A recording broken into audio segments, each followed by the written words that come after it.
Escuela Nacional de Hapkido, Asociación Internacional. Dirigida por el internacional maestro Roberto Pro, octavo grado, considerado el padre del Hapkido en México y consagrado en el Salón de la Fama del Deporte en Tijuana. Heredero del conocimiento del Gran Máster Kwan Sik Myung, único 10º grado en el mundo. El Hapkido es el arte de absorber la energía del oponente con 285 técnicas básicas y más de 10.000 variantes. Aprenderás a combatir contra 2 o más oponentes, logrando obtener seguridad en tu persona que te ayudará a reforzar uno de los valores más importantes del ser humano y que son humildad, disciplina y dignidad. Escuela Nacional de Hapkido, el templo del saber. Bienvenidos a su programa El Visionario, programa de análisis político, económico, social, deportivo y de salud. El único programa en Baja California que ventila los temas que otros medios no se atreven. El Visionario, conducido por el reconocido maestro y contador público Roberto Pro Mendoza. El Visionario, por su canal 73 por cable. El Visionario.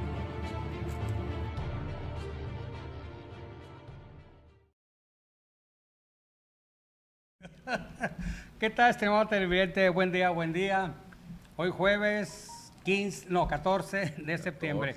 El día de hoy, como les comentábamos, tenemos aquí nuestro invitado especial, a un buen amigo de hace años, nuestro director de Protección Civil de Baja California, Antonio Rosquillas, a quien le damos la bienvenida aquí en el Senado. Ay, perdón, bienvenido. Roberto, muchas gracias por tu invitación. Al contrario, es muy importante que nuestros televidentes se den cuenta realmente de lo que, cómo está Tijuana, cómo está Baja California, cómo está Rosarito, en un posible acontecimiento con el que pasó en Chiapas y Oaxaca. Estamos en una zona sísmica, tenemos 2 o 3 fallas y tenemos que estar preparados porque realmente poco o nada sabemos qué hacer en un sismo de la categoría que hubo en Oaxaca y Chiapas. Y por eso invitamos aquí al mero de Protección Civil de Baja California para que nos explique, nos ilustre y nos diga qué hacer en un siniestro como el de Chiapas. Adelante, Antonio. Bueno, sí, muchas gracias por la invitación y efectivamente vamos a empezar diciendo que no es una crítica, ¿no? Tiene un comentario, al final de cuentas tiene un comentario propositivo, ¿no?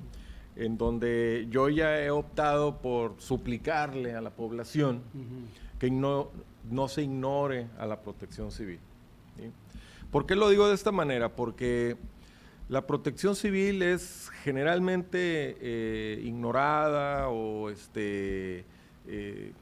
prácticamente no nos hacen caso mientras todo está en la normalidad. Porque tenemos la mentalidad que nunca va a pasar, no va a pasar algo aquí. No nos va a suceder. Ajá, exacto, ¿no? Correcto. Entonces hacemos una serie de convocatorias, invitaciones, participamos en pláticas, en preparación, y sí nos baja mucho la moral porque vemos muy poquita participación de la sociedad.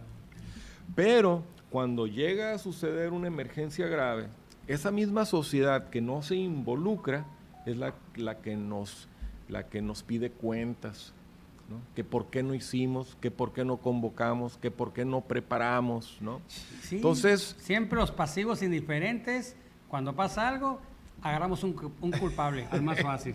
y Estamos rápido, de acuerdo. de protección Exacto, civil. ajá. Entonces, estos eventos que ocurran en otras partes, en este caso nos toca a nuestros hermanos nacionales, en este caso de Oaxaca, Chiapas, Oaxaca, Tabasco. inclusive hasta Tabasco, y aquí en Baja California estamos bien, no ha pasado nada, pero nos levanta la atención y decir, bueno, ¿qué pasaría si tuviéramos un terremoto como aquel, ¿no? Entonces, esos eventos que suceden en otras partes del globo terráqueo, como inclusive ya sucedió en Nepal y en la India y en Japón y en Chile, Exactamente, bueno, pues nos preguntan y nosotros tenemos que, en el buen sentido de la palabra, aprovechar esa información para crear conciencia. Entonces yo te agradezco mucho la invitación que me haces, porque es bien importante. En este momento, donde hay una sensibilidad de la población, es cuando tenemos que meternos, ¿no? Correcto. Ajá. Y el ignorar a la protección civil, al final de cuentas, nos cuesta muy caro, ¿no? Estamos Vidas muy metidos. incluso. Es vida, Sí, la sí, vida sí, de uno sí. mismo, la vida de nuestra familia.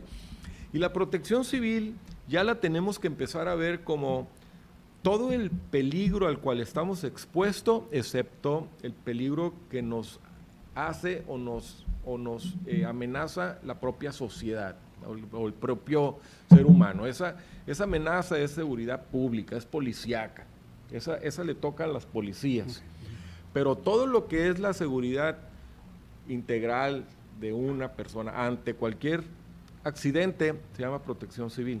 Desde el accidente en el hogar, del niño que se le vino el agua hirviendo en su cuerpecito o se cayó a la cubeta o tragó algo ahí con materiales peligrosos, o el incendio, o que se cayó en la alcantarilla, o los accidentes en el del peatón, o los de tránsito, o en el trabajo, hasta un terremoto, eso es protección civil.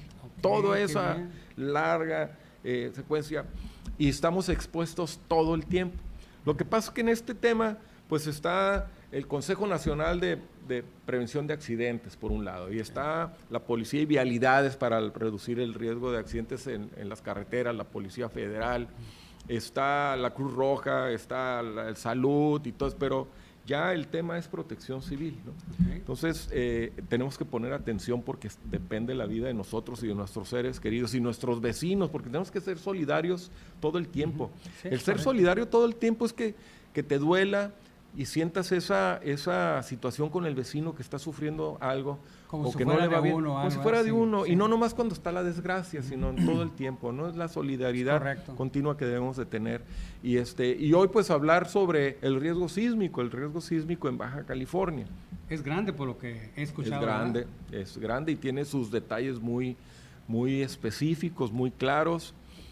Todo esto yo tengo que hacer público el agradecimiento y el reconocimiento al CICES, especialmente a Luis Mendoza, que por tantos años ha sido nuestro sismólogo de cabecera, el maestro Luis Mendoza Garcilaso, y otras personas que han estado trabajando en el CICES, que afortunadamente tenemos un centro de investigación de ese tipo en el estado de Baja California, y que nos ha ayudado a entender todo lo que es el riesgo sísmico en Baja California, especialmente en Tijuana, en Mexicali, en Ensenada, Rosarito. Ya también tenemos ahí nuestros mapas de riesgo y cuáles son las acciones que tenemos que tener para prepararnos ante el riesgo sísmico. Ahorita que hablas sobre eso, director, hay un atlas, ¿no? Hay una nueva ley de protección civil que realmente se llama el decreto 122, que este decreto 122 abroga la ley de protección civil del Estado.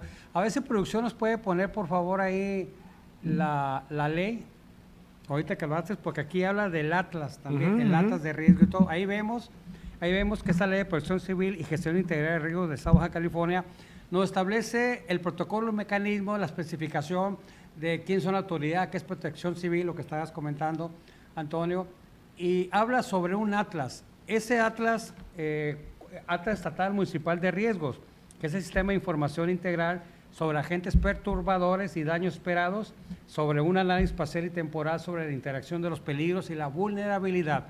¿Qué viene siendo este atlas? Sí, bueno, voy a empezar diciendo que yo no estoy de acuerdo con la definición que ponen en la ley. Yo no estoy de acuerdo con esa definición, porque al final de cuentas esa definición creo que la hizo gente que no está muy bien metido en el tema. El clásico. Sí, no están metidos en el tema. El atlas de riesgo del Estado, digamos, debe de ser más un atlas de peligros. Y los peligros son todos los fenómenos perturbadores que nos amenazan. El riesgo se compone básicamente de dos factores. Le podemos agregar un tercero, pero lo principal son dos. Es el peligro, en este caso vamos a hablar, el peligro que nos amenaza es el terremoto, y la otro factor es la vulnerabilidad, qué tan vulnerables somos a ese peligro. Y uno tercero que es la exposición, cuánta gente, cuánta inversión, todo lo que está expuesto a ese peligro. La movilidad en su momento determinado también. Todo. Okay, correcto. Vialidades, puentes, aeropuertos, sistemas ¿cómo le llaman? Líneas vitales, todo lo que está expuesto al peligro. Perdón, interrumpo. ¿Te recordás que en el 93, cuando vino el fenómeno del niño que no sabíamos que quedó incomunicado Tijuana. Sí, ajá. ¿Por qué? Porque no teníamos precisamente esas rutas alternas de lo que estás hablando, cómo movilizarnos. Y en el 78 y en el 80 también tuvimos lluvias muy, muy fuertes, Sí, inclusive cierto. peores que la del 93, porque fueron a nivel estatal. 78 me acuerdo que la presa tuvieron que abrir Sí, porque se reventó, tuvo que sí es abrir cierto, prácticamente, sí es cierto. ¿no? Entonces, eso es... A lo que voy es Ajá. que está bien que un atlas sea de peligros y está bien que un atlas sea de riesgos, pero hacer un atlas donde se defina, como ellos dicen, de los efectos o los daños esperados, Ajá. es un tamaño interminable de información. Los daños esperados, ¿a partir de qué fenómeno, de qué magnitud, de qué intensidad, cuál es el epicentro? Los daños esperados en Mexicali, ¿con cuál falla? En Tijuana, ¿con cuál falla? ¿Con qué tipo de lluvias? ¿Con qué tipo de derrames peligrosos? sí. O sea, empezamos a decir, pues si es la falla de Vallecitos, pues van a ser unos daños en cada colonia, cada nivel de casa, en cada nivel de empresa, en cada calle, y si es en la falla de Silver Strand van a ser otros daños, y si es allá en Ensenada son otros. Entonces, quien tuvo esa definición de poner daños esperados no sabe lo que estaba hablando. Yo le quitaba un atlas de riesgo donde nomás se definan los peligros, las vulnerabilidades, y se acabó, porque los daños esperados los podemos hacer con otro formato que se llama escenario.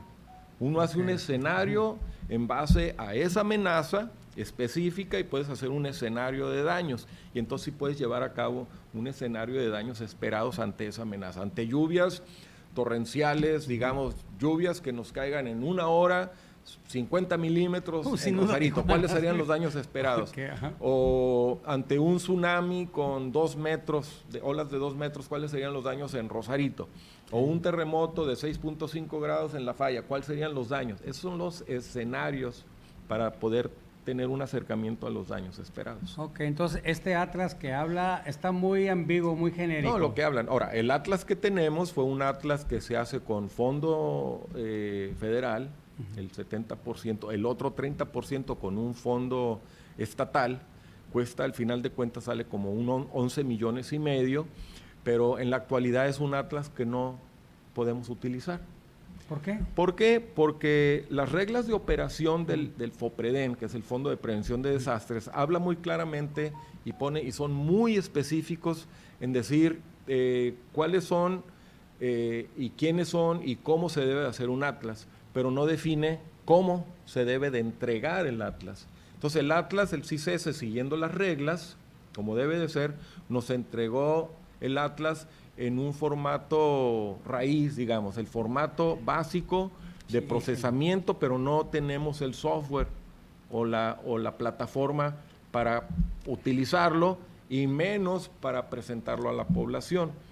Entonces, sí podemos utilizar todos los datos a través de otras plataformas, ¿no? Pero todavía estamos en búsqueda de la compra de ese software o esos programas que nos permita utilizar al 100% el atlas. Entonces, todo no está así tan fácil como se dice aquí en la ve ley. ahí, de que hay que tener un atlas. Lo voy a bajar el volumen aquí a mi radio, Así porque que me está sonando una serie de... producción, ¿nos puedes poner ahí la gráfica a color de cómo ven las fallas, por favor? Esa. Ajá. O sea, esto es la falla de San Andrés. Esa es la falla de San Andrés. Y qué buen tema tocas, porque, digamos, la falla de San Andrés, como podemos ver a la extrema derecho abajo, sí, la falla de San Andrés no entra al estado de Baja California. Ah, caray, No todos tenemos la idea que sí. Llega prácticamente hasta la parte justo norte de lo que es Salton Sea, en el desierto de California. Hasta ahí llega la falla de San Andrés. Para los norteamericanos, especialmente para el sur de California, es una falla, una gran amenaza, porque es la falla que podría generar el terremoto de mayor magnitud. El que están en la red diciendo que como hace 300 años no ha habido ningún movimiento, puede ocasionar que haya mucha presión interna y venga el mentado terremoto, exacto, ¿no? Ya está en un déficit de tiempo. Ajá. Los científicos, a través de excavaciones y estudios de la falla, han encontrado en diferentes porciones de la falla que tiene más o menos un tiempo de retorno los terremotos que han ocurrido cada X cantidad de años. 150, 200, 3 años. Ajá. Esta parte más sureña de la falla de San Andrés sí, no ha tenido terremoto no tengo el dato exacto de cuántos años, pero ya se pasó el tiempo que se supone, de acuerdo a la investigación científica, debió haber habido un terremoto. Hubo uno en San Francisco como en 1910, ¿te Sí, acuerdas? en 1900. Más o menos por esas fechas. Y ha habido otro en 1800 y fracción, y luego hubo otro muy fuerte en los 90s, en diferentes secciones de la falla de San Andrés. Pero esta sección, la última, prácticamente viene desde el norte de Los Ángeles hasta justamente al norte de Mexicali, que es lo que podría provocar un terremoto de 7.8 grados, y algunos podrían decir que podría llegar a los 8 grados. Wow. ¿No? Muy, muy fuerte.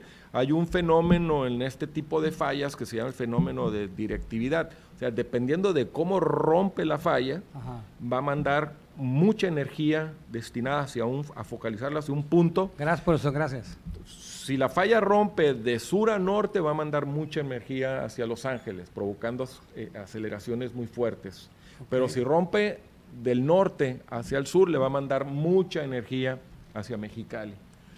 Pero para Mexicali, para Tijuana, Ensenada y Rosarito tenemos unas fallas que no son tan activas como esa, no son tan grandes como esa, pero podrían provocarnos mayores daños. La que hubo en Ejido, Oaxaca, en el 2010, ¿esa falla dónde venía? ¿De Indio, California? No, esa falla es netamente baja californiana toda. En la Sierra de Cucapá, por ahí corría, y rompió hacia el norte, lanzó toda la energía hacia el desierto, hacia California. Por eso no le impactó tan fuerte a Mexicali. ¿No? Vaya. Pero tenemos la falla de Cerro Prieto. La falla de Cerro Prieto prácticamente pasa por casi un 70% por abajo de Mexicali. La USGS, que es la dependencia encargada del estudio de geología de Estados Unidos, hace un escenario sísmico. Si rompe esa falla con el epicentro justamente donde está la planta geotérmica de la CFE, podría generar terremotos de 7.3 grados, pero prácticamente abajo de Mexicali. Híjole, pues, con los daños serían mucho más grandes que los que ocurrieron en el 2010. Pero un poquito más al norte y al este de Mexicali está la falla de Imperial, que son fallas que van bajando escalonadas después de la San Andrés. Okay. Esa falla podría también provocar un terremoto de 7.2 grados, un poquito más al norte y al este, con daños muy importantes, pero todavía la de Cerro Prieto tiene mayores daños. Ahora, la de San Andrés, regresando, si rompe de norte a sur, le va a mandar una cantidad de energía tremenda a Mexicali. Entonces tiene esas tres fallas que le podría provocar daños, que yo le digo a los mexicalenses, porque pues además así me lo han enseñado a mí los sismólogos, es decir, no nos confiemos de que Mexicali está muy bien preparado, porque el terremoto del 4 de abril provocó mucho menos daños, digamos, que el 7.1 que ocurrió en Haití, con más de 200,000 muertos. Sí. Un error es comparar dos terremotos por la misma magnitud. Ese es un error enorme. Los terremotos se comparan la magnitud, el epicentro, el hipocentro, que es la profundidad, y el tipo de suelo, y la dirección a donde manda la energía la falla. Por ejemplo, Kobe, Japón, tuvo un terremoto de 6.9 grados con daños muy fuertes en su infraestructura y tuvo casi 7,000 muertos. Y Mexicali tuvo un 7.2 con 2 muertos y daños no graves. Entonces, lo comparas y dices, pues, ¿cómo? Si Japón tiene la última tecnología. No, lo que pasa es que la falla en Japón fue abajo de Kobe, directamente hacia Kobe, y les tronó bien bajito, ¿no? Entonces, son distintas las metodologías que se tienen que usar para comparar un sismo con otro. Aquí en Baja California no podemos comparar el terremoto que ocurrió en Chiapas, en el Golfo de Tehuantepec, con lo que tenemos aquí. Para empezar, son distintos tipos de falla. Allá es una falla de subducción, aquí son fallas laterales, normales les llaman. Entonces no podemos comparar una con otra. A mí la otra vez un colega tuyo me insistía, pero ¿qué pasaría si tuviéramos un terremoto de 8.2 en Baja California? Le digo, no, es que de acuerdo a los científicos no hay una falla capaz de generar un 8.2 en Baja California. No, pero ¿qué pasaría si ocurriera? No lo voy a contestar porque es como meter jiribilla, ¿no? Sí. Espérame, no se vale, no Si hay es que diferente meter... tipo de placa tectónica de Exacto. falla, ¿cómo decir que sí puede ocurrir cuando técnicamente, por así decirlo... Los científicos dicen Ajá, no. que no se puede. Ajá. No, así es. Ok. Entonces, Tijuana o Baja California, más bien, Tijuana, Rosarito, ¿está preparada la ciudad para un posible suceso de esos? No. ¿Qué- No. ¿Qué nos hace No. falta por hacer? Ayer estaba escuchando un radio, en el radio, Sí. en una estación que se dedican a hablar 2 veces por semana, tengo entendido, temas de protección civil, y estuvieron hablando unos expertos de la Ciudad de México sobre el terremoto de 8.2, que el Servicio Geológico de Estados Unidos lo calificó con 8.1 y el Servicio Sismológico Nacional lo calificó con 8.2. No sabemos cuál es la diferencia, pero bueno, el oficial mexicano es 8.2. Y yo les mandé un comentario diciéndole que decían, es que Tabasco nunca había experimentado un sismo. Tabasco. Y yo hablé con el coordinador estatal de protección civil de Tabasco y me dijo, a los tabasqueños nos agarró, nunca habíamos pensado que podía haber un sismo en Tabasco. Los daños que ocasionó en Chiapas, además de que Chiapas sí tiene una serie de sismos, afectó muchas ciudades que no habían sido afectadas históricamente. Y hay que definir que históricamente estamos hablando a partir de cuando el hombre hace historia, no geológicamente, sino históricamente. Y Oaxaca, Juchitán, por ejemplo, pues nunca había tenido una afectación de ese grado. Entonces, ¿cuál es el error que maneja de repente en el Sistema Nacional de Protección Civil para evaluar los peligros o el riesgo que podemos nosotros enfrentar? Que se van primero que nada por las estadísticas históricas, ¿no? O sea, la historia. Y dicen, lo primero que tenemos que saber, ¿cuáles son los eventos históricos ocurridos en la región? Y yo digo, eso es un error. Eso es un error. Porque el periodo de tiempo de la geología y los movimientos tectónicos con el periodo de tiempo del ser humano es muy distante, enormemente grande. ¿A qué viene este comentario? De que Tijuana, pues tengo entendido de que los primeros personas que llegaron por aquí, llegaron a San Diego, ¿no? Fue ya por 1700 y fracción, y empezaron a hacer historia, ya se asienta San Diego, pero Tijuana, su asentamiento original o su fundación, pues creo que data apenas de hace 120 y pico de años. 126 años aproximadamente. Y Rosarito era parte de Tijuana. Así ¿no? es. El decir que en esos, vamos a suponer, en esos 200 años o 150 años o 120 años de historia que tenemos no haya ocurrido un terremoto, no quiere decir que no va a ocurrir. Okay. ¿Por qué? Porque los científicos saben muy bien que las fallas pueden tener un sismo repetitivo a lo mejor cada 500 años, o cada 1000 años, o cada 10,000 años. Okay. ¿No? Vemos terremotos en Italia, en donde destruyó una iglesia del siglo IV, o el siglo V, ¿no? O del siglo X.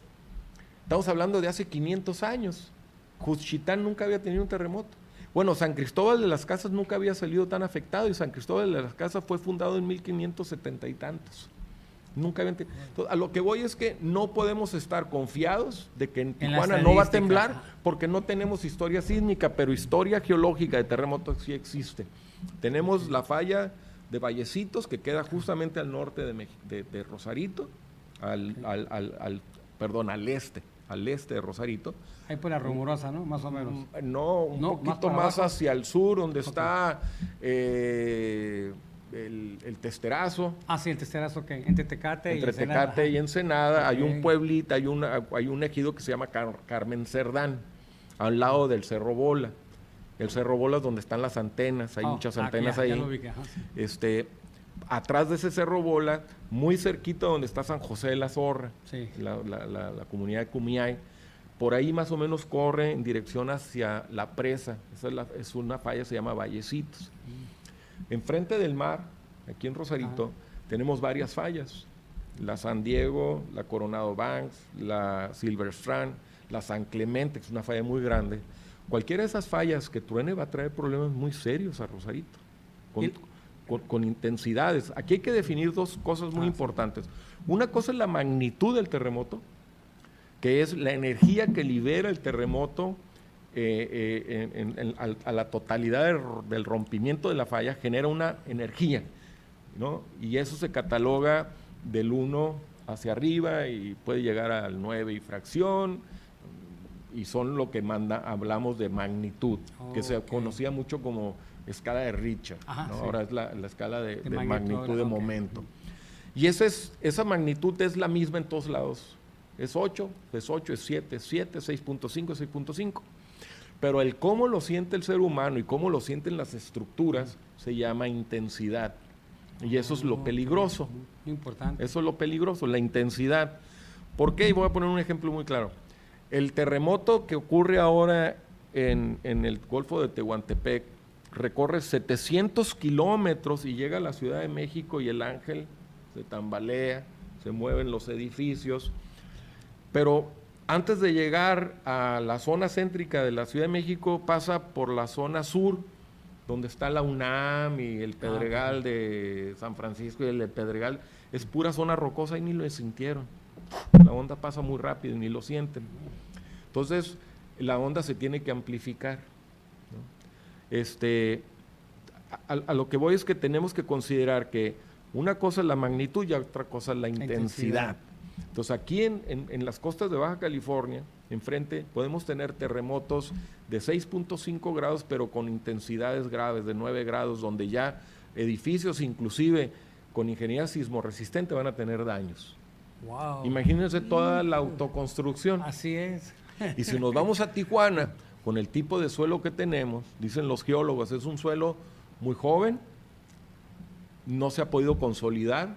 Ay, caray. Entonces tierra, no es roca. En Rosarito hay mucha roca, inclusive ahí para la Corona del Mar, para aquel rumbo. Sí. Eso es un viejo volcán, lo que queda de adentro de un viejo volcán, ahí se ve. Esto es lo que he aprendido yo de la gente del CISES. Y ahora nosotros. Y hay mucha roca volcánica, entonces hay muchos lugares donde le podría venir bien fincar una casa en Rosarito, pero Tijuana es suelo que se desmorona con mucha facilidad. Arcilloso y todo, ¿no? Laderas muy inestables. Ahí nosotros tenemos miedo de que pueda ocurrir un terremoto de 5.5 grados, 5 grados a muy baja profundidad, en alguna falla cercana a Tijuana. Hace meses se tuvo un terremoto, un sismo de 3 puntos y fracción en el centro de la mesa de Tijuana, abajo. Oh, sí. Creo que hubo hasta varias réplicas, ¿no? Tuvo sus 3 réplicas. Sí, lo sentimos. Y eso nos preocupa, porque eso quiere decir que hay una actividad sísmica ahí en una falla que no se conoce. No se conoce. Ahí hay una hipótesis o teoría de que la falla de Vallecitos que baja y llega a la presa, puede ser que a lo largo del río Tijuana se continúe y se junte con una que se llama Inglewood Rose Canyon. Si esa falla existe realmente, pero ya no se puede monitorear, ya no se puede mapear, podría provocar daños. Entonces, vivimos en una zona sísmica donde la primera vulnerabilidad que tenemos es la falsa sensación de seguridad, porque nunca hemos tenido la experiencia del terremoto. Okay. Creemos que no va a ocurrir y lo vemos lejano y no nos importa lo que le pueda suceder a las futuras generaciones. Wow, es la realidad. Sí, es cierto. Tiene porque razón. a lo mejor no nos toca a nosotros, nos tocará a lo mejor a los nietos, pero nosotros tenemos una responsabilidad hoy de que la ciudad de Tijuana sea una ciudad segura. Sí, siempre. Sí. Las autoridades que están ahorita en control urbano, en Rosarito, en Tijuana, Mexicali, tienen que velar por una buena edificación de casas y edificios y de puentes y de todo lo demás. Pues tal parece que va a ser al revés. Estamos viendo en los últimos 4 o 5 años que están haciendo edificios verticales de 20, 30 metros. Que a esos edificios vamos a poner las cosas como son. Ajá. Yo no le tengo miedo a esos edificios. Esos edificios necesitan mucha ingeniería y normalmente esos edificios resisten muy bien. Yo quiero creer en que los ingenieros... Como la Torre Latinoamericano, que tiene los pilotes que... Más no los de Tlatelolco que se cayeron. Así ¿no? es, entonces hay efectos de sitio. Yo quiero pensar que los ingenieros son muy conscientes y saben construir muy bien hacia arriba. O cualquier construcción, no como el nodo 20 de noviembre. ¿no? No como el nodo 20 de noviembre, que vemos cómo lo hicieron. Pero esa construcción que tiene ingeniería hay que confiar en eso. Lo que no tenemos que confiar es en la autoconstrucción, Correcto, que es, sí. no sé, es el gran porcentaje de las viviendas en Tijuana y en Rosarito hay autoconstrucción, que empiezan con una pequeña casita hecha con tarimas y con puertas de garage que se traen del otro lado, pero que al cabo de 30, 40 años hacen casas de 3 pisos sí. o de 4 pisos. Los señores y las señoras le dedicaron todo su sueldo Patrimonio. y la fueron construyendo como ellos creyeron. Y primero le hicieron de tabique, luego le hicieron de bloque, y luego le metieron colado, y al final de cuentas hacen una casa sin una estructura adecuada. Sin Un collage, en pocas palabras. y eso, cuando venga el terremoto, todas esas casas la van a resistir. Híjole. Y si a la postre lo hacen en una ladera inestable, muy expuesta. Con lo que pasó en Monterrey. Exactamente. A la hora que haya esos sacudidas fuertes, que puede ser una abajo sacudida todo. de 5 segundos fuerte, a baja profundidad del terremoto, como pasó en el terremoto de Lorca. Cualquiera que quiera se mete a Facebook, al YouTube, buscan terremoto de Lorca en España, un terremoto de 5.1 grados que dañó casi el 80% de los edificios en Lorca. 5.1. ¿Para qué esperar un 8.2 cuando un terremoto de esa magnitud a baja profundidad trae mucha intensidad? Nos puede traer, exactamente, trae mucha intensidad, ¿no? Híjole, muy valiosa toda esta información, Antonio. Pues el tiempo nos come. Te queremos invitar a otra próxima reunión, Claro. Ve tu agenda, porque es muy importante ver si en los próximos 10 días podemos tener toda la hora completa para hablar de Con esto, todo porque gusto. es muy interesante, sobre todo que usted televidente se dé cuenta del peligro en que estamos y exigir precisamente que tengamos esa certeza, esa seguridad, que realmente tenemos un experto en protección civil y vamos a agarrarnos de él todos los consejos que nos dan. ¿Algo que quieras agregar a la población?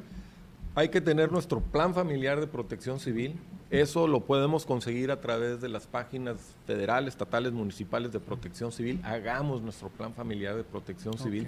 Vigilemos que en nuestros negocios, nuestras áreas de trabajo tengamos nuestro programa interno de protección civil. Vigilar y obligar que en las escuelas a las que van los hijos tengan su programa interno de protección civil, porque es la base de la seguridad, de ahí nace y se va creando una cultura, ¿no? Esa sería la recomendación que les doy. Por último, avisarles de que la República Mexicana, el Pacífico, se vuelve a ver amenazado por 2 huracanes. Ahorita está el huracán Max, que le va a pegar durísimo a Oaxaca y a Guerrero, y el próximo, que se llama Norma, que va a ir derechito otra vez a Los Cabos, y los fenómenos perturbadores no paran. México va a seguir resistiendo los embates, hay que solidarizarnos con los hermanos que están sufriendo allá. Vayan, por favor, a los centros de acopio que ha instalado el gobierno del estado, la Cruz Roja, los gobiernos municipales, para colaborar, porque los daños ocasionados por el terremoto en Oaxaca y en Chiapas son enormes, dispersos, tremendos, más lo que sucedió en Veracruz, más lo que sucedió con Lidia en Los Cabos y más lo que va a suceder con estos 2 huracanes. No nos queda más que solidarizarnos los mexicanos y ayudar a través de las fuentes que más confianza le tengan, ¿no? La Cruz Roja, gobierno del estado, gobierno municipal, DIF, y apoyar. No nos queda otra. Bueno, entonces, comprometido unos 10 días más. Claro que sí, como otra no, reunión. con todo gusto. Ok, para que nos manden todas sus preguntas, dudas al respecto. Gracias. Regresamos.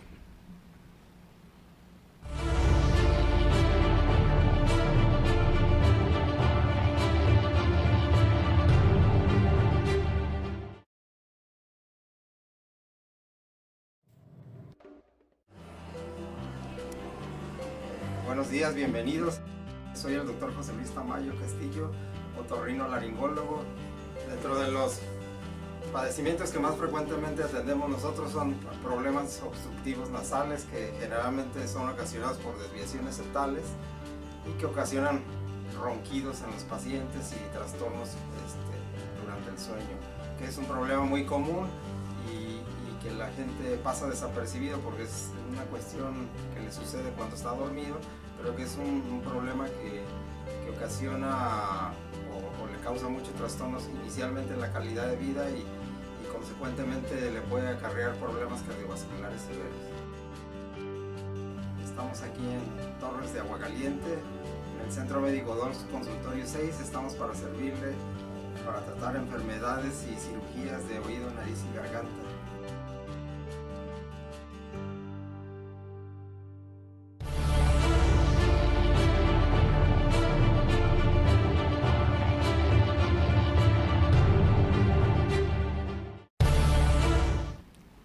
A ver, ¿cómo estuvo eso? A ver otra vez. Ahorita vamos a hablar de eso. Exactamente. Ok, antes de despedirnos, aquí a nuestro director de Protección Civil, Sí, muy queremos importante. contestar las preguntas que hicieron ahorita a través de Telefónica, a través de Facebook, en la cual dicen que están angustiados y apanicados por lo que dicen las redes. ¿Qué hay respecto de eso, director? Sí, es bien importante. A ver, por por eso ya favor. nos íbamos Y la dijimos, recomendación, no, regresamos. Los terremotos no se predicen ni se pronostican. Ok. Nadie. Hay charlatanes, Ya ve, inventan ponle atención. nombres, inventan doctores, inventan científicos, inventan que inclusive que el servicio sismológico, que la Universidad de Harvard. No es cierto. Harvard no tiene para No empezar. tiene para empezar, dice, muy bien lo dice el Luis Mendoza. No le hagamos caso. Hay otro tipo que dice que la actividad solar manda sus explosiones solares. Sí, No es cierto. cierto. El sol tiene sus actividades y tiene sus fenómenos que nos pueden afectar de una manera en la atmósfera, El magnetismo, electromagnetismo, exactamente. muy distinto, pero no va a afectar a la corteza terrestre. No le hagan caso, háganle caso Escuchen, a los por favor. científicos, a la UNAM, al CICESE, las universidades, al Servicio Sismológico Y a Nacional. Protección Civil del Estado. No se pronostican, hagan un lado de esos videos, no le den réplicas, si lo quieren escuchar, escúchenlo, pero ríanse de lo que dice. Y es muy importante, no duden, es mentira. No se pronostican los terremotos, pero lo que sí es muy importante es que el terremoto puede ocurrir a cualquier hora, en cualquier momento, cualquier día, y por eso hay que estar prevenidos Preparados, y preparados. Correcto. Son dos cosas distintas que si las sumamos es más importante el hecho de que sepamos que no se pronostica y que puede ocurrir en un momento dado. Ojalá se pronosticaran y nos dijeran, va a haber un gran terremoto en 48 horas, pues nos preparamos. No es cierto. Hay que estar preparados todo el tiempo. Correcto. Bueno, gracias. Gracias Muy bien. nuevamente. Gracias, Y Tati, hasta pendientes luego. en Claro que una sí. semana más, por favor. Nos vamos, hasta luego. Claro que sí. Bye. Bien. Aprovechando ahorita ese espacio porque el tiempo corre rápido, quiero aprovechar para presentar ante ustedes, tuvimos la oportunidad de entrevistar al subsecretario de Gobierno del Estado en Ensenada, en la cual nos comentó algunos proyectos, unas obras que está haciendo y que realmente queremos que usted esté enterada de lo que se está haciendo allá en Ensenada. Producción, por favor, si ponemos la entrevista. ¿No la tenemos a la mano? Bueno, hacemos una pausa y regresamos para ver eso.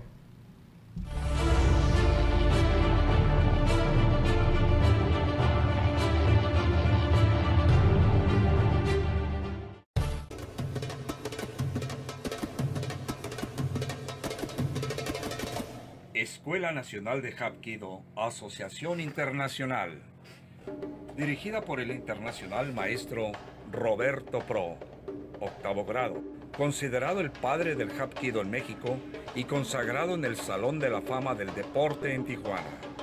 Heredero del conocimiento del Gran Máster Kwan Sik Myung, único 10º grado en el mundo. El Hapkido es el arte de absorber la energía del oponente con 285 técnicas básicas y más de 10.000 variantes. Aprenderás a combatir contra 2 o más oponentes, logrando obtener seguridad en tu persona que te ayudará a reforzar uno de los valores más importantes del ser humano y que son humildad, disciplina y dignidad. Escuela Nacional de Hapkido, el templo del saber.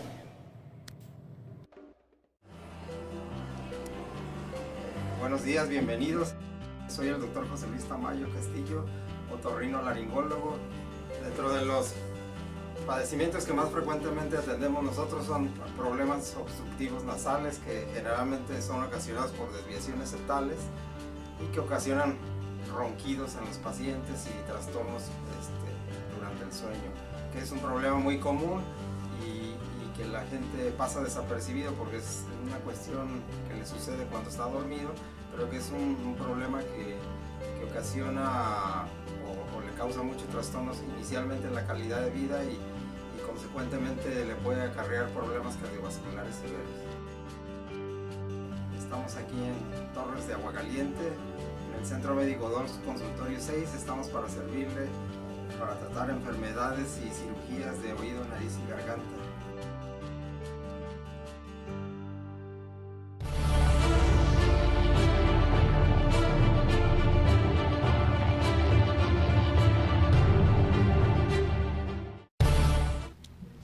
Wow, cómo se nos va el tiempo por los temas tan interesantes que queremos nosotros darles a conocer a ustedes y con las gentes expertas en el caso.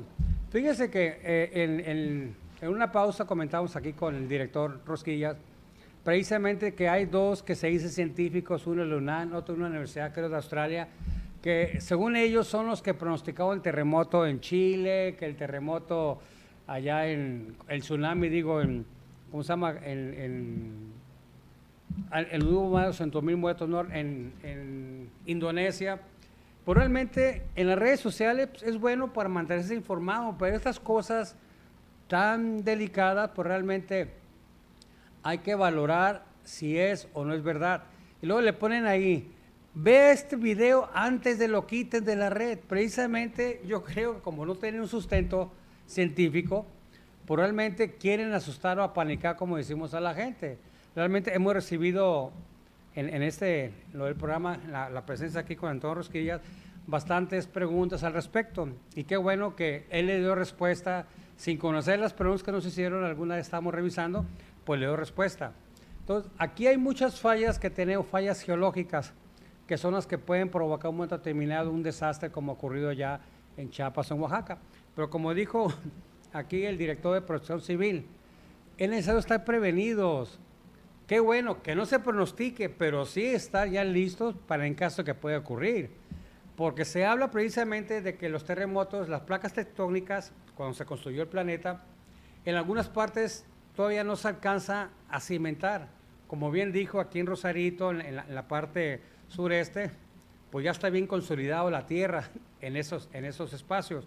Hay mucha roca, es una tierra firme, fértil, por así decirlo, ¿no? Pero ciudades como Tijuana y más que eso, que allá el famoso plano proyecto de urbanización de Tijuana, probablemente adolece de una profesionalización de los que han estado ahí. Permiten construcciones, permiten lo que quieran. ¿Y cómo cree usted que lo permiten? Pues ahí va tu diezmo, ¿no? Para que me autorices esto, me autorices el otro. Un ejemplo de los muchos, podemos decir, la gasolinera que está en la calle Cuarta. La ley de protección civil, la ley de reglamentos, todo especifica que en una escuela, en un centro escolar, sea primaria, secundaria, preparatoria, universidad, está prohibido asentarse en gasolineras, cantinas, antros, de al menos 100 metros lineales, señores. ¿Okay? Si está aquí la escuela, a 100 metros cuadrados, en forma lineal, 100, que no debe permitir. Y mínimo eran 100 metros. Anteriormente, en 65, 70, yo recuerdo que alguna vez escuché a mi padre, estando leyendo unos conceptos de leyes, escuché que eran 200 metros en aquel entonces, porque los que recuerdan Tijuana en los años 60, éramos muy pocos ciudadanos, todos nos conocíamos en nuestra colonia. En la colonia donde viví mi infancia, en La Mesa, ahí ese fraccionamiento se construyó, bueno, de inicio de la vida en 60-61. Después del fraccionamiento de La Mesa, donde viví mi infancia, se construyó en el 67 el fraccionamiento Las Palmas. Y en el 70 apenas empezaron a hacer el fraccionamiento del Paraíso. Y lo que es ahorita el Infonavit de La Mesa, que está a espaldas de la Gacera, ahí pues, era el lecho del río. Ahí había ciertas casitas que vendían bicicletas y todo con el famoso Don Flavio, algunos han de acordar de él, pero no había tanta población, no había tanta hacinamiento que hay ahorita. Todas las autoridades municipales que han estado dando permisos para construcción a diestra y siniestra, son los que están provocando que en un momento determinado tengamos ese problema fuerte. Y qué bueno, y agradecemos nuevamente aquí al director de Protección Civil, Antonio Rosquillas, que que haya aceptado venir a este programa, a este canal, para que le informe a ustedes. Y qué bueno que aceptó venir nuevamente, ahora con un poco más tiempo, para que usted también nos haga sus preguntas, las dudas, que si tiene temor de usted de información o algo. Aquí el experto, Rosquillas, tiene más de 25 años en protección civil, que nos diga. Por eso ya lo habíamos despedido, pues luego revisamos todas las preguntas que nos habían mandado telefónica, vía Face, vía correo electrónico, y todo venía en sentido que estaban asustados que porque el mega terremoto que va a venir. Y por eso le pedimos que se regresara para que nos diera su punto de vista. Y sí es cierto, nadie, ningún ser humano puede decir mañana va a temblar o va a haber un terremoto aquí y allá. No lo sabemos. Pero como estamos en una zona sísmica, en cualquier momento pudiera suceder. Ojalá mi Padre Dios nos permita seguir con esta calma y no estar viviendo lo que está viviendo Chiapas, más que nada Oaxaca, porque el temblor también, el sismo también llegó, aparte de ser el epicentro en Chiapas, repercutió mucho en Oaxaca, llegó a la Ciudad de México, pues también le pegó a Tabasco y a Veracruz. Incluso también tenemos conocimiento que esa fuerza, esa energía que dice Antonio Rosquillas, cuando viene un terremoto de esa magnitud, va a la falla, esa energía tiene que eruptar. Y cuando se hace es cuando realmente viene el movimiento oscilatorio, es lo que nosotros sentimos que se mueve la Tierra, porque es parte de esa energía interna de nuestro planeta la que hace simbrar. Y cosa muy importante dijo dos, hay que ver la magnitud y la intensidad. Realmente es asombroso la respuesta que dio de que un sismo de 5.5, ¿okay? Pero que trae de magnitud, que antes eran Richter, grados, pero que trae mucha intensidad, o sea, mucha energía que desfogar, pues puede provocar un daño como el que hubo en Oaxaca. Entonces, es importante la prevención.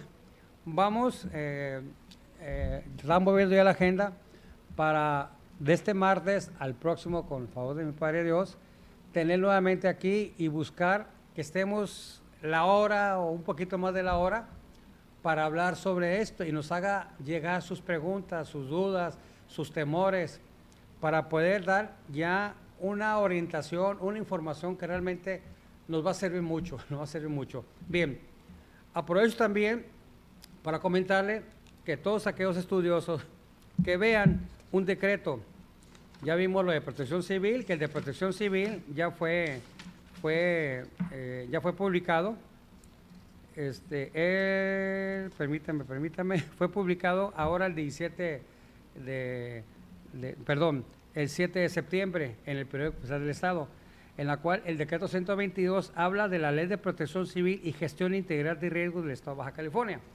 Para que lo cheque, posteriormente vamos a estar dando algunos puntos de vista, y qué bueno y qué sincero fue Antonio Rosquillas a decir que en lo que habla aquí, en el artículo, el artículo 1, en la fracción cuarta, habla precisamente del Atlas Estatal y Municipal de Riesgo, pero él no está de acuerdo porque realmente pues, no le pidió la opinión a él. Y la pregunta que les hago, mis estimados televidentes, nuestros famosos diputados hacen y deshacen en el Congreso, en lo oscurito, ¿y qué es lo que pasa? No atienden las sugerencias o las observaciones de los expertos. Esta ley de protección civil, que ya la tenemos vigente, resulta que no fue consensada, ni siquiera le dio el visto bueno para que diga sus observaciones la Dirección de Protección Civil. Entonces, ¿qué pasa con ustedes, mis diputaditos? ¿De qué se trata esto? ¿Qué? Hemos sabido que meten familiares cobrando 30, 40 mil pesos como asesores, que asesor de administrativo, que asesor de esto. ¿Asesor de qué? ¿Qué hacen? En pocas palabras, ¿verdad? En cambio, a los expertos, a los que saben de los temas, no nos molestan. ¿Por qué? Porque les importa poco la seguridad de nosotros, de todos los bajacalifornianos. Y en base a eso, quiero comentarles que aquí hay otro dictamen en la cual ningún diputado, me imagino, de su distrito o el que le corresponde, le dijo a usted que ya, permítame, que ya hay un dictamen, ¿verdad?, para apoyo a discapacitados y adultos mayores. En el comunicado 609, aquí habla la 22ª legislatura, la actual, de que el martes 12 de septiembre la Comisión de Desarrollo Económico y Comercio Binacional, que preside el diputado fulano de tal, aprobó de manera unánime la reforma a la Ley del Fomento de la Competitividad y Desarrollo Económico para Baja California, las cuales fueron presentadas por X diputado. Aquí esta ley, aquí muy joncosa, que nomás son 2 hojitas, no sé si alcancen a ver, no tuve tiempo de hacerlo a producción, que nomás vienen 2 hojitas, en la cual dicen los señores que este dictamen de beneficio a personas con discapacidad, estudiantes y adultos entre 40 y 59 años de edad, son los que con este dictamen que está dando el Congreso local, les dice a las empresas que tienen ellos que aceptar a personas con discapacidad o a estudiantes o a personas, fíjense, ahí le va. Dice, adultos entre 40 y 59 años. ¿Y qué pasó con los que tienen 60 o 70 años? ¿Por qué lo están discriminando, señores diputados? Es una discriminación porque, insisto, ya platicamos aquí, el artículo 123 constitucional que dio vida a la Ley Federal de Trabajo, en ningún articulado de esta ley federal viene la limitación de una edad. Y aquí dijimos en otro programa anterior que lo que sí queremos hacer es modificar esta ley, el Código Penal, para que se castigue a aquellas empresas que discriminan a un trabajador, a un solicitante de trabajo, por su edad. Y aquí estos diputaditos que tenemos, los señorcitos, con este dictamen, según ellos, ya le están dando protección de trabajo a las personas, primero los que tienen una discapacidad, luego los que están estudiando para poder solventar sus estudios o su manutención, y luego los adultos de 40 a 59 años. Qué bueno, pero este dictamen, señores diputaditos, está discriminando y está fortaleciendo esa ley no escrita que existe en Baja California, en la cual el trabajo es solamente hasta personas no mayores de 35 años. Aquí se quisieron pulir por lo que estamos viendo, diciéndoles de 40 a 49 años, por favor, no hagan estupideces, mis estimados diputados, hagan las cosas como realmente deben de ser, piden la opinión a toda la gente de lo que ustedes van a hacer. Nomás trabajan cada un mes, cada cuatrimestre, señores, y se la pasan muy a gusto, pagando sueldos estratosféricos a sus asesores. ¿Y cuál? Ya tenemos una muestra. La ley de protección, sí, la nueva protección que sustituye a la que teníamos hasta el 98, adolece de muchas circunstancias que no le da garantía ni certidumbre a la población para los riesgos que podemos sufrir. Entonces, en este mentado comunicado 609, se lo voy a leer, dice que el apoyo es para la contratación de estudiantes de las carreras de administración de empresas y licenciaturas afines de instituciones técnicas o de educación superior. Entonces, vuelven a encerrar el privilegio, unas cuantas. ¿Por qué no dijeron los señores de estudiantes de las carreras universitarias? Aquí no viene la carrera social de comunicación, aquí no viene odontología, no viene medicina, no viene nada de eso. Y muchos de los futuros médicos de aquí de Baja California que egresan, pues requieren un apoyo. Quizás ellos pueden trabajar 2 o 3 horas en una empresa farmacéutica o algo para llegarse de dinero para poder terminar su carrera profesional universitaria. Pero aquí los diputaditos con este comunicado 609 que hablan de este dictamen, aquí están discriminando a todo ciudadano que quiera o busque un trabajo. Y siguen diciendo, es con el objetivo de que se integren en los procesos de producción y administración a fin de fortalecer su formación y experiencia y al obtener la validación de cualidades para su desarrollo profesional o técnico posterior al egreso de sus estudios formales. Es decir, aquí los señores quisieron dar a lo mejor el movimiento de que un recién egresado de una universidad va a buscar un trabajo, pero como los 5 años de su carrera o los 7 con el posgrado, una maestría, él se dedicó a especializarse. Va a un trabajo y dice, ¿sabe qué? Soy contador público, egresado y tengo una maestría, una especialidad en finanzas. Y lo primero que dice la empresa, ¿qué experiencia de trabajo tienes? Ah, caray, no, este va a ser mi primer trabajo si usted me da, pues no te agarro.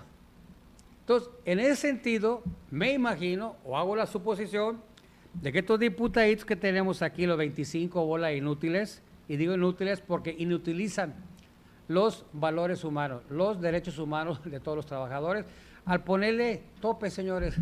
Aquí hablan ellos de la misma forma. También modifican la fracción 1 del artículo 13, en la cual otorga, fíjense, de 1 a 5 puntos a que contrate a personas de 40 a 49 años de edad. Y aquí la pregunta es, ¿puntos de qué? En este comunicado, este dictamen, no especifica qué son los puntos. ¿A qué se refiere? Que le van a dar de 1 a 5 puntos a que contrate. Digo, son cosas que los señores ahora hacen copy-paste en las leyes y realmente piensan que uno se da cuenta. Sabemos muchas personas que pensamos, que tenemos la facilidad de poder analizar, discutir y en su caso criticar o hacer propuestas para mejorar esto. Pero señores diputaditos, pues resulta que ahí van, votan y legislan. Así mismo también, hay otro decreto que salió también, permítanme, en la cual habla aquí el decreto 114. Ay, pues ya me dice producción, mire, bueno, le voy a leer rápidamente.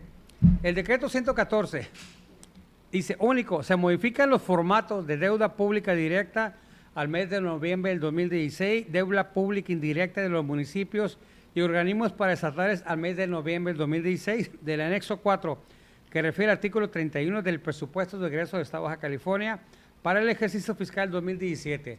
Y aquí viene, el próximo martes les vamos a enseñar el formato, cómo lo están clasificando ahorita los diputados. Y aquí la cuestión está en este análisis que hicimos ahí, mi grupo staff. Realmente aquí no viene nada de las revisiones que hizo el ORFIS, en la cual detectó deficiencias, irregularidades o desvíos del presupuesto que estuvo asignado para los municipios y el propio Estado. Pero bueno, los invitamos el próximo martes. El próximo martes tendremos, ya a partir del próximo martes, ya tenemos 2 horas de programa, en la cual vamos a aprovechar para hacer entrevistas y temas que a usted le interesa. Buen fin de semana y hasta el martes, con el favor de Dios. Gracias.